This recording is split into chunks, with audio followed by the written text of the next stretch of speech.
À 26 ans et au terme d'une saison remarquable, Félix Le Bourhis est l'heureux élu de la liste des 31 joueurs de l'équipe de France qui partent ce mardi pour la tournée d'été en Australie.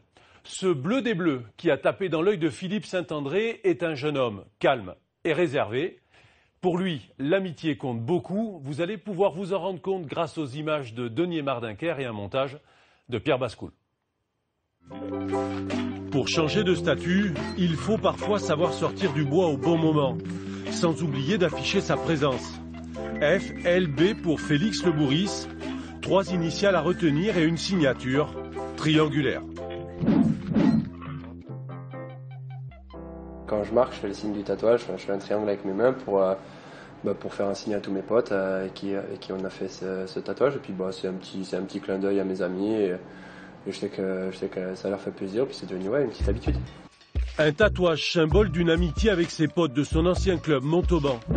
Ils sont 7 avec cette particularité dont Adrien Laplace et Pierre Barther. Une figure géométrique, stylée, sans faille, emblème d'une démarche forte et peu ordinaire.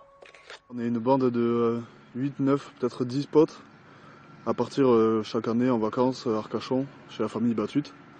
Et donc un jour on s'est réveillé, on s'est dit pour graver notre amitié, on va se faire un tatouage. Donc on a cherché un petit peu, pas très longtemps, puis c'est sorti ça, et puis voilà. Maintenant on l'a pour la vie quoi. Ce qui rend Félix attachant, c'est que déjà c'est le plus fou d'entre nous. Après ça a été quelqu'un qui a beaucoup travaillé pour réussir, donc ça on l'admire un peu tous pour ça. Mais après c'est surtout des soirées et des phases finales qui ont fait qu'on est restés amis. FLB, Félix Le Bourhis, un nom qui tilte depuis le 7 mai. Ce jour-là, Philippe Saint-André annonce son groupe pour la tournée de juin en Australie et le portable du principal intéressé n'arrête plus de vibrer. Félicitations, congratulations, les SMS s'enchaînent, ce sont les honneurs du statut d'international. J'ai appris avec un peu de retard en regardant la télé et en entendant mon portable sonner que j'étais dans le groupe France. Effectivement, j'ai un peu raté le début de la sélection, malheureusement. J'ai été mal informé et ça fait bizarre, on va dire. En short, maillot, crampon, Félix Le Bourhis cette saison, c'est d'abord une blessure à l'épaule qui le prive du début du top 14. Une fois remis, c'est 18 matchs et 18 fois titulaire. 6 essais, dont 4 lors des 4 dernières journées. Le centre bordelais marque des points, l'effet triangle est en marche. Ce qui interpelle, c'est ça, c'est les essais, les actions décisives. Je sais que c'est difficile de marquer des essais dans une saison, c'est difficile pour une équipe de conclure, donc je sais maintenant que terminer les actions est une bonne chose, donc à moi d'en terminer le plus possible et de continuer sur cette lancée, puis j'espère avoir ma chance en Australie. Ouais. C'est un excellent coéquipier de club, c'est un passionné, il travaille. Simplement, le problème qu'on avait eu avec Félix, c'est la confiance en lui, qui faisait qu'il n'était jamais satisfait de ses prestations et que, comme il doutait, il finissait parfois par faire une ou deux mauvaises actions, ou plutôt mal finir les actions alors qu'elles sortaient d'exploits qu'il venait de réaliser. Raphaël Gillot-Joannet est son ami d'enfance. Il connaît le Lascar mieux que quiconque, nous fait comprendre que Le Bourhis a du caractère et nous décrit un joueur dans la veine d'un Florian Fritz.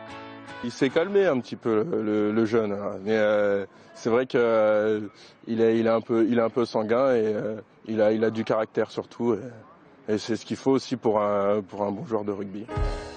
Des pattes et du tempérament, 2 qualités premières pour un centre, 2 qualités dans la poche du Bordelais. Avec ses atouts, Olivier Brouzet, l'un des maîtres d'œuvre à Bègle-Bordeaux, semble confiant pour l'avenir de son protégé.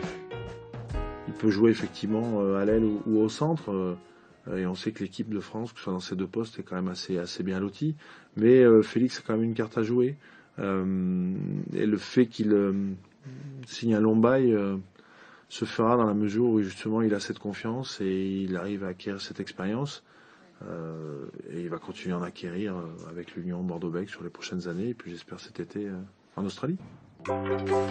En rugby, on vient toujours de quelque part et c'est bon de le faire savoir. Félix n'a rien oublié de ses années passées au centre de formation à Montauban, de sa saison à Carcassonne, où il a confirmé tout le bien que l'on pense de lui. À Bordeaux, son jeu a pris de l'envergure. Durant cette tournée en Australie, une opportunité lui est offerte. Sa force de caractère devrait lui permettre de s'atteler à ce nouveau défi.